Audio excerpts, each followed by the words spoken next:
Bonjour à tous et bienvenue dans l'édition de la mi-journée sur Espoir 47. Voici les titres. Le ministre de la Santé, le professeur Moustapha Mijiyawa, à travers un communiqué, a démenti l'information selon laquelle il y aurait un début de la vaccination contre la COVID-19 au Togo. Les détails en début de cette édition. Le Togo a commémoré ce dimanche le 47e anniversaire de l'attentat de Sarakawa. Le président de la République, Faure Gnassingbé, a procédé à un dépôt de gerbes au mausolée à Kara.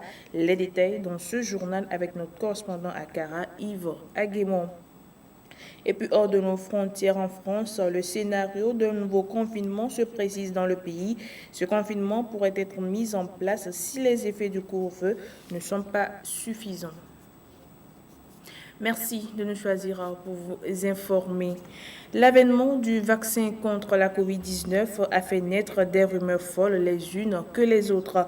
L'une d'entre elles informait du début de la vaccination au Togo, une rumeur abondamment relayée sur les réseaux sociaux. Le gouvernement togolais, à travers un communiqué signé du ministre de la Santé, a formellement démenti cette information. Régis Talébéti.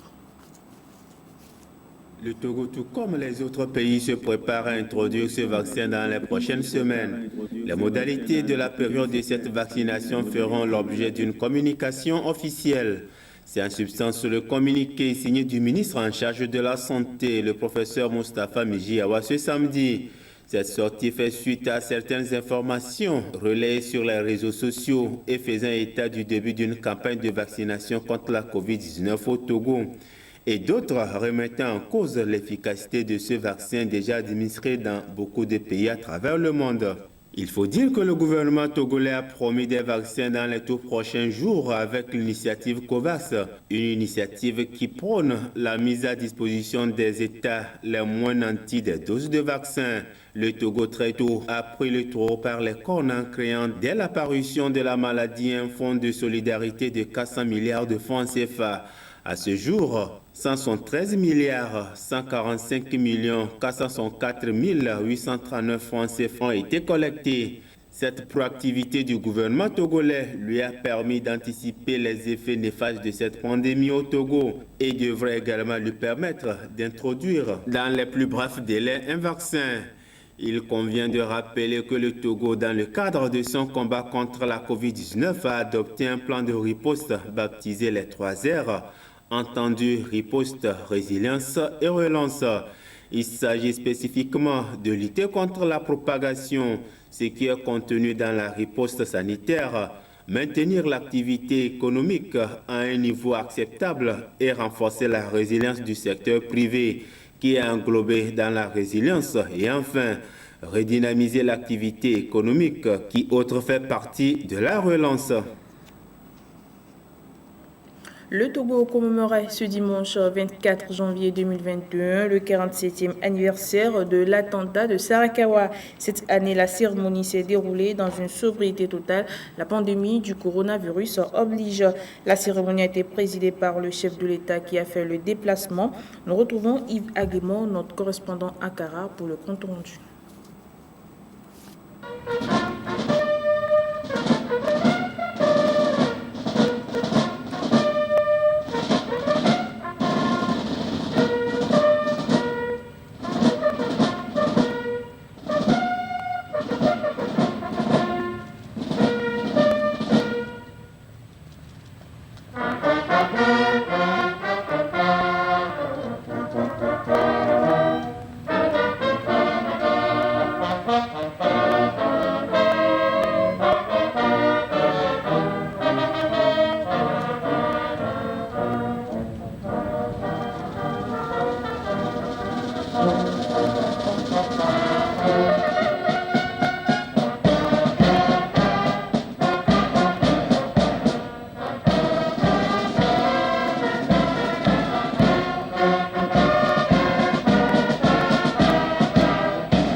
Ce dimanche 24 janvier 2021 marquait le 47e anniversaire de l'attentat de Sarakawa. La cérémonie qui s'est déroulée sur les lieux du crash du DC-3 présidentiel a été présidée par le chef de l'État, son Excellence Faure Essozinam Gnassingbé. Pour la circonstance, le président de la République a procédé au traditionnel dépôt de gerbes, suivi de la sonnerie aux morts.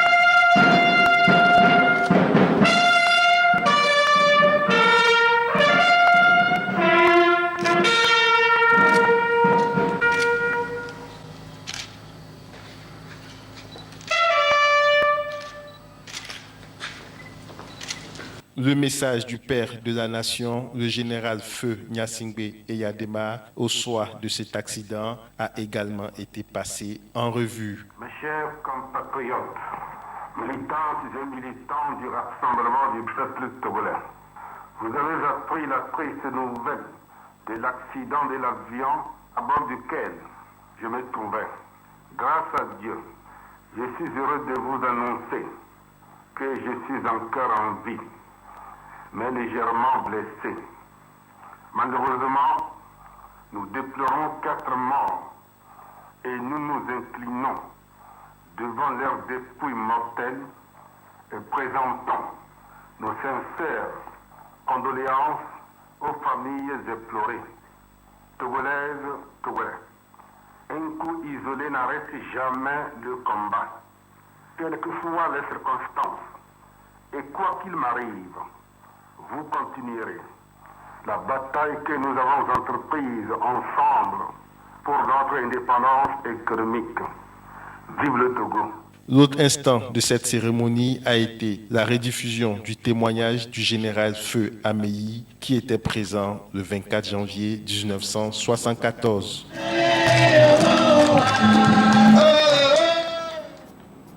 Nombreuses sont ces personnes qui, malgré leur volonté de se lancer dans les activités agricoles, craignent d'échouer ou de rencontrer des difficultés. On en dénombre 4 difficultés inévitables auxquelles font face les agriculteurs. Toutefois, des solutions adéquates sont envisageables afin de mieux réussir les activités agricoles. Pierre Pouly.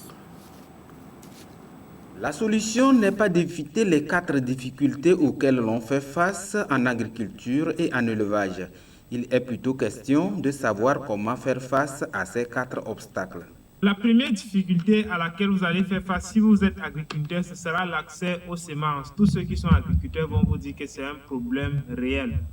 L'accès d'abord aux semences de qualité, c'est un problème. Et l'accès à ces semences de qualité de manière permanente, c'est encore un autre problème. Et cela peu importe que vous soyez dans la culture des maraîchers, dans la culture des céréales, dans la culture des arbres fruitiers ou encore d'autres cultures, c'est un problème réel. Avoir des bonnes semences parce qu'un bon rendement commence d'abord par une bonne semence. L'une des solutions que je vous recommande pour faire face au problème de qualité de semences, c'est qu'à chaque fois que vous voulez acheter une semence, faites d'abord le test du taux de germination. La deuxième difficulté à laquelle vous allez faire face dans le domaine de l'agriculture ou de l'élevage, c'est la difficulté d'avoir un personnel compétent et surtout engagé. Donc cette difficulté, il ne faut pas l'oublier, elle est dans la plupart des domaines, pas seulement dans l'agriculture. Si vous posez la question à n'importe quel entrepreneur de n'importe quel domaine, il vous dira que ce n'est pas très évident de trouver des gens compétents et engagés, surtout au début quand on n'a pas assez de moyens. À ce problème, la première solution que je propose, c'est que vous devez créer un cadre propice à l'épanouissement de vos différents collaborateurs. Et autre chose aussi, c'est que vous devez comprendre que sélectionner les meilleurs collaborateurs se fait plus facilement lorsqu'on est sur place. Parce qu'il faut dire qu'on choisit mieux la meilleure personne qui est adaptée pour nous succéder ou encore pour gérer notre activité quand on est là.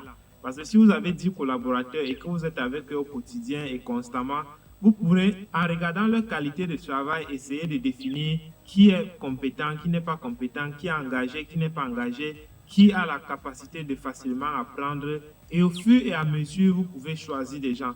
Les changements climatiques, avec des rendez-vous manqués, des pluies et le problème de transport sont les deux autres obstacles à affronter en agriculture. La troisième difficulté à laquelle vous allez faire face si vous êtes dans l'agriculture ou dans l'élevage, c'est le climat. Vous savez, en Afrique, on a moins de 13% des terres agricoles qui sont irriguées. Donc, si vous êtes en train de vouloir vous lancer dans l'agriculture, préparez-vous déjà à ça. Le climat sera capricieux. Parfois, la pluie ne va pas venir quand vous voulez. Parfois, elle viendra quand vous ne voulez pas. La meilleure façon de préparer ce problème, c'est toujours d'être prêt. Donc, si vous savez que vous êtes dans une zone, par exemple, où il pleut une fois par an, soyez prêts pendant que la période des pluies arrive. Donc, commencez à préparer vos équipements, préparez vos semences. Et pour que si la pluie n'arrive pas, que ce ne soit pas de votre faute. Donc, faites l'effort de ne pas être en retard sur le calendrier agricole parce que la réussite de votre exploitation agricole dépendra en grande partie du respect du calendrier agricole dans votre zone. L'une des solutions pour pallier à ce problème de climat, c'est que vous pouvez soit faire la culture sous serre, soit vous installer un système d'irrigation dans votre champ pour ne pas toujours dépendre de la pluie et du beau temps. Et la dernière solution que je donne, c'est que vous devez faire des cultures qui sont adaptées à certains climats.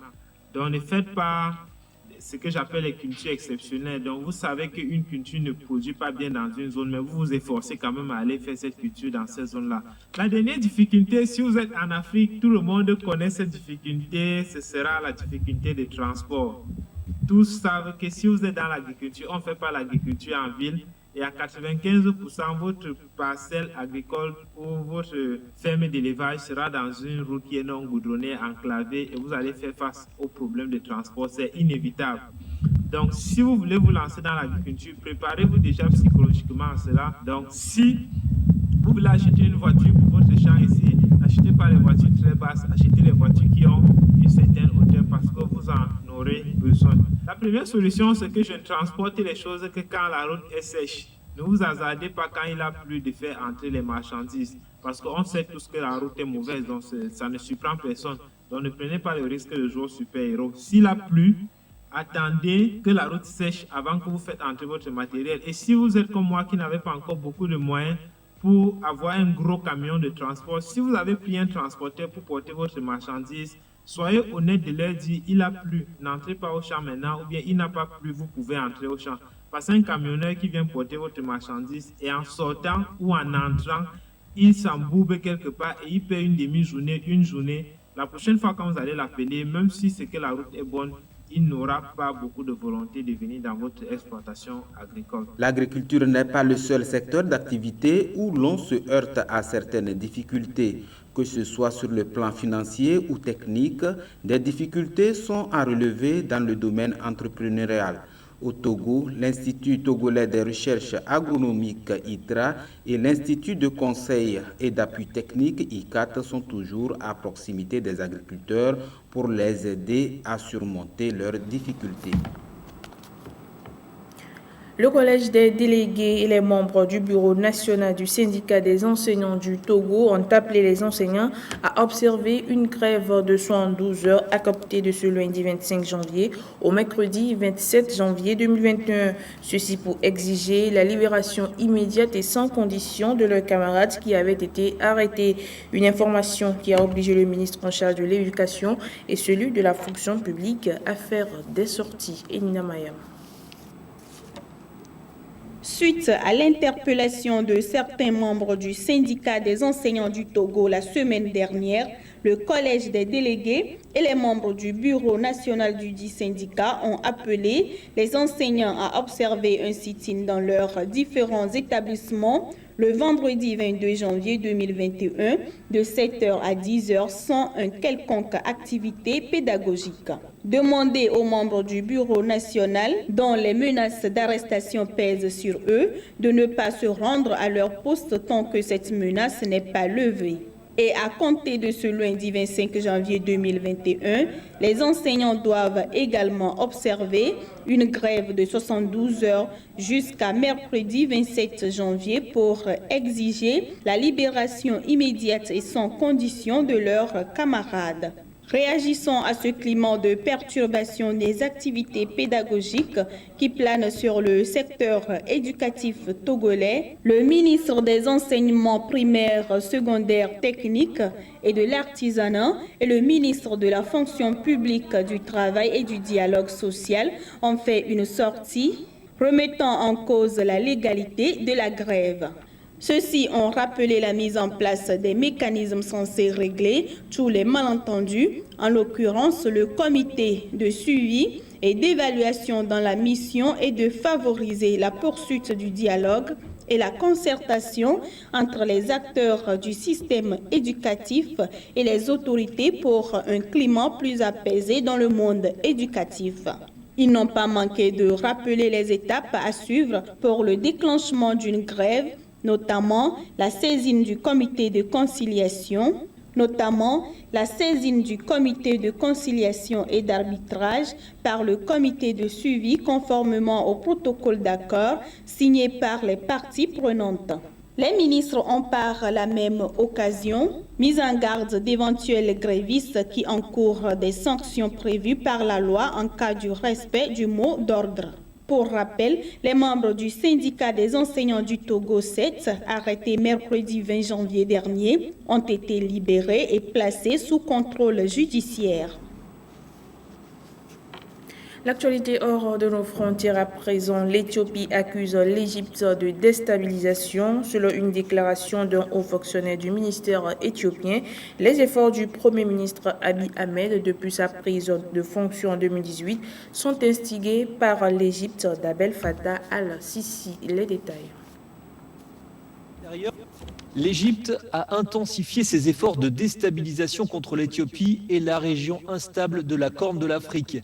Ces déclarations sont celles d'un haut fonctionnaire du ministère éthiopien qui a préféré garder l'anonymat lors de ses confidences à l'agence Anadolu. Selon lui, les multiples défis en matière de sécurité intérieure et extérieure auxquels est confronté le Premier ministre Abiy Ahmed depuis sa prise de fonction en 2018 sont instigés par l'Égypte d'Abdel Fattah al-Sisi, qui, en apportant son soutien total à l'élite anti-paix, cherche à nuire au programme de réforme politique, sociale et économique de l'Éthiopie. L'Égypte chercherait à travers ces déstabilisations à provoquer un changement de régime ou la faillite de l'État éthiopien, une manière ainsi de contrecarrer l'ambition éthiopienne d'utiliser les ressources du Nil. Le pays d'Abiy Ahmed poursuit la construction du grand barrage de la Renaissance qui est bouclé à 78%. L'Éthiopie attend toujours de trouver un accord avec l'Égypte et le Soudan pour finaliser son exploitation, alors que les premières productions d'électricité devraient commencer dans les prochaines semaines. Je vous l'annonçais dans les titres, le reconfinement n'est plus qu'une question de jours en France face à la persistance de l'épidémie et la menace d'une accélération fulgurante des contaminations dues aux différents variants du Covid-19. Plusieurs sources placées au sein de l'exécutif français l'assureraient. Seul le calendrier et les modalités restent encore débat. De la Covid-19 sont de plus en plus actifs sur notre territoire. C'est ce que confirment aussi les analyses des eaux usées dans plusieurs villes comme Toulouse ou encore Marseille. Une propagation jugée inquiétante selon Jean-François Delfrécy, le président du conseil scientifique. Les mutants et les variants anglais, sud-africains, brésiliens et maintenant californiens changent complètement la donne. Il faudra probablement aller vers un confinement. Cette décision politique d'un troisième confinement pourrait être prise mercredi à l'issue d'un nouveau conseil de défense. Mais en ce début de semaine, le gouvernement attend aussi les chiffres des contaminations par les nouveaux variants du coronavirus. Il veut aussi analyser les effets du couvre-feu généralisé et avancé à 18h. Les prochains jours seront donc décisifs. Sur le plan sanitaire, certains hôpitaux sont sous tension. Le nombre de personnes hospitalisées à cause du coronavirus a franchi la barre des 26 000 patients, dont près de 3 000 en réanimation. Magasin. Aux Pays-Bas, des pillages et des heurts avec la police ont éclaté ce dimanche en marge des manifestations contre le couvre-feu dans plusieurs villes du pays. À Amsterdam, au moins 100 personnes ont été arrêtées en marge du rassemblement. Il s'agit du premier couvre-feu entamé par les Pays-Bas samedi depuis la Seconde Guerre mondiale. Magasins pillés, Voitures incendiées, affrontements avec la police. Ce dimanche, à travers les Pays-Bas, des centaines de Néerlandais manifestaient contre l'instauration d'un couvre-feu pour faire face à la menace du variant britannique du Covid-19. Les raisons de cette colère s'expriment sur les pancartes des protestataires. Notre dignité est intouchable et avoir le courage de douter de tout, ou encore, les enfants méritent de l'amour, pas des masques. Ik ben het niet eens met het beleid wat er op dit moment gevoerd wordt in Nederland. De vrijheid, de beperkingen. En met z'n allen hopelijk, maar het wordt niet altijd even mooi bericht, te laten zien dat dit gewoon een stem is. Een stem van nee. Les Néerlandais sont soumis à un couvre-feu depuis samedi soir. C'est la première fois depuis la Seconde Guerre mondiale que le pays vit de telles restrictions. Of course, this is a measure that is really minimizing our freedoms. It's something that we are not used to in this country. But again, I think we have to do everything that's necessary now. So giving up a bit of freedom is the thing we just have to do. Les violences ont éclaté dès l'entrée en vigueur du couvre-feu, comme ici, au nord du pays, où un centre de test Covid a été incendié. Ce dimanche, à Amsterdam, 100 personnes ont été arrêtées et une trentaine à Eindhoven, au sud du pays.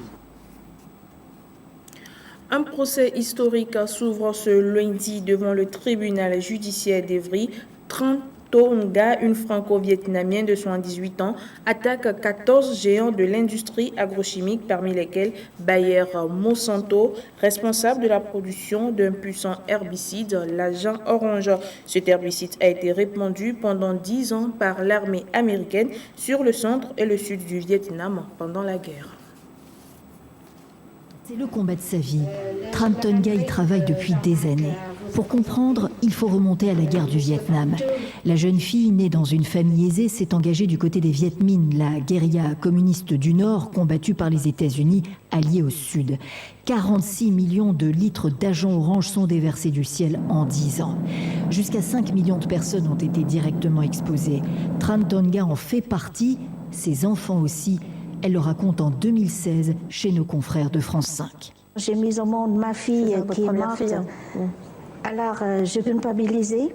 Elle est morte du fait de l'intoxication que vous avez eue. Elle est morte d'une malformation cardiaque. Et pendant plus de 40 ans, j'ai des remords, je me fais des reproches parce que moi, je pensais que j'ai donné la mort à ma fille. Des milliers de personnes souffrent de malformations et de cancers dans le Vietnam d'après-guerre. Le poison de l'agent orange se transmet d'une génération à l'autre. On en est à la 4e génération. Une extermination familiale, insiste Tran Tonga, qui poursuit 14 entreprises devant la justice en France. Ils ont fabriqué ou vendu le défoliant.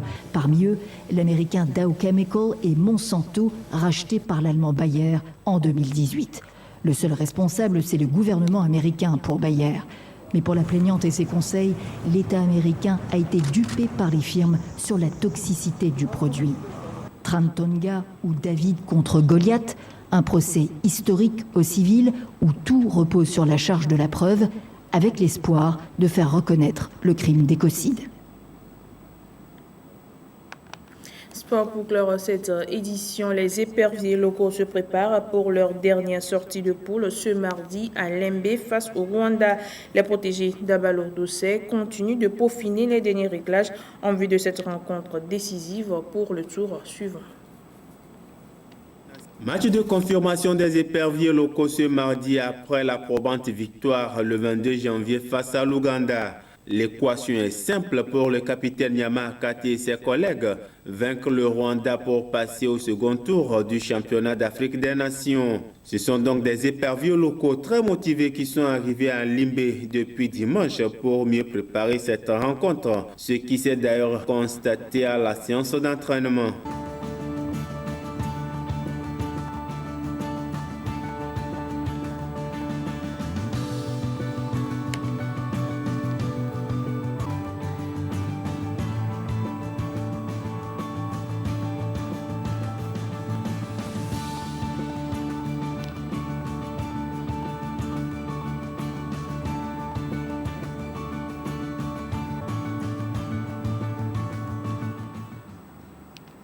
Fin encore de cette édition. Merci de l'avoir suivi. Restez en compagnie de nos programmes.